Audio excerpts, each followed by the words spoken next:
Do you ever lie in bed at night, exhausted, but your mind refuses to shut down? Old conversations replay, future mistakes feel inevitable, and one thought keeps looping. What if everything goes wrong? That's not thinking, that's overthinking. Psychology tells us that overthinking is not a sign of intelligence, it's a sign of emotional overload. Many people believe they are deep thinkers, but in reality, they are trapped in their own mental noise. Overthinking doesn't solve problems, it multiplies them. It's the act of running the same thoughts over and over again without moving any closer to a solution. The human brain is designed to protect you. When it senses uncertainty, it scans for danger, but when no clear solution appears, the brain creates worst-case scenarios instead. You begin to imagine futures that may never happen, yet your body reacts as if they're real. Heart rate increases, stress rises, sleep disappears. Psychology calls this anticipatory anxiety, fear created by imagination, not reality. The more you overthink, the less you trust yourself. Every decision feels heavy, every choice feels risky, and eventually you stop taking action altogether. This creates a dangerous loop. Thought, fear, delay, regret, more thought. Many people don't fail because they lack ability, they fail because they never move. Overthinking steals the present moment and replaces it with imagined futures. You are physically here, but mentally stuck in yesterday or tomorrow. Research shows that nearly 90% of what we worry about never happens, yet we carry the emotional weight every single day. That's not preparation, that's self-sabotage. Strong minds don't think less, they know when to stop. They understand that not every thought deserves attention, and not every problem is solved in the mind. Some answers only appear through action. Whenever your mind starts spiraling, ask yourself one question: is this within my control? If the answer is no, let it go. If the answer is yes, stop thinking and take a small step forward. Action is the natural enemy of anxiety. Overthinking often strikes in silence, not because silence is bad, but because awareness is missing. An idle mind searches old memories and imagined threats. This is why psychologists recommend physical movement, writing thoughts down, controlled breathing, and grounding yourself in the present moment. These techniques signal safety to the nervous system. Your mind is a tool, not a judge. Not every thought is true, not every fear is a warning, and not every future is a threat. You don't need to control every outcome. You only need to control your response. Peace doesn't come from thinking more. It comes from trusting yourself enough to move forward. The moment you stop arguing with your thoughts, you take back control. Your mind should work for you, not against you. At a deeper level, overthinking is the mind's attempt to predict pain before it arrives. But this strategy backfires because the brain cannot tell the difference between imagined danger and real danger. Every time you replay a mistake or rehearse a future failure, your nervous system releases stress chemicals as if the event is happening right now. This is why chronic overthinkers feel tired without doing much. Their body is constantly fighting threats that don't exist. Over time, this state becomes familiar, and the brain starts craving certainty instead of growth.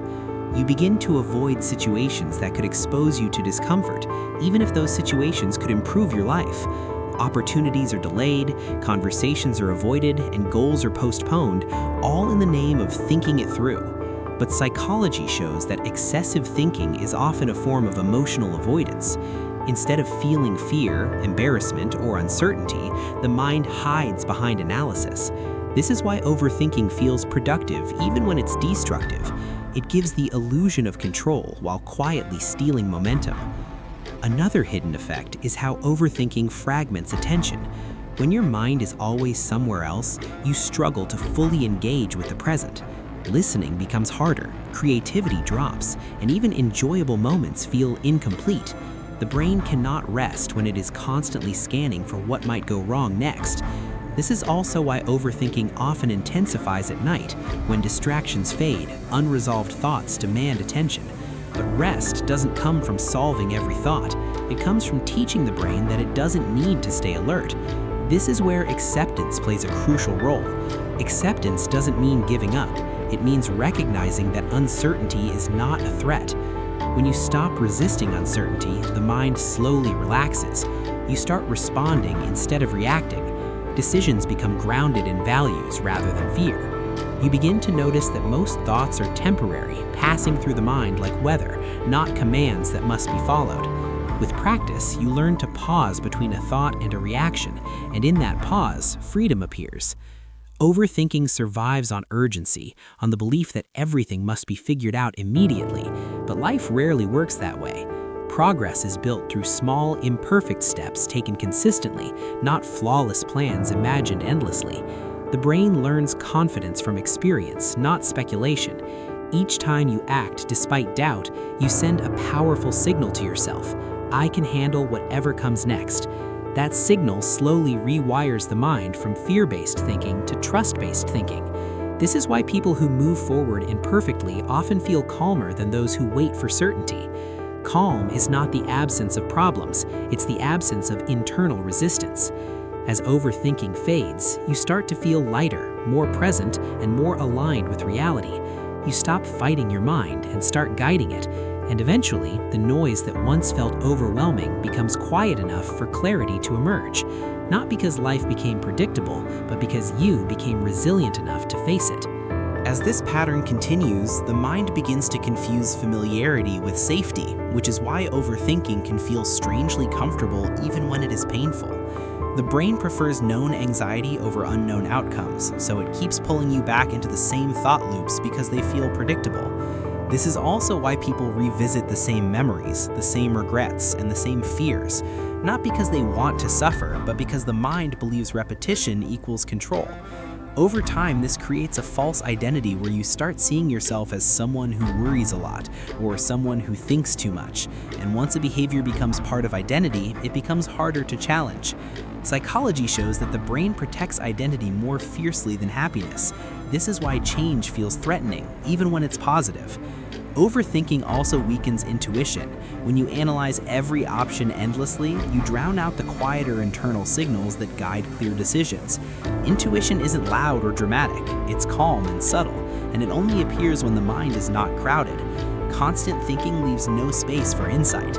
Another overlooked effect is how overthinking distorts time perception. You start living mentally ahead of your life, rehearsing conversations that haven't happened and preparing for outcomes that may never arrive. This creates a sense of constant urgency, as if you were always late, always behind, always catching up.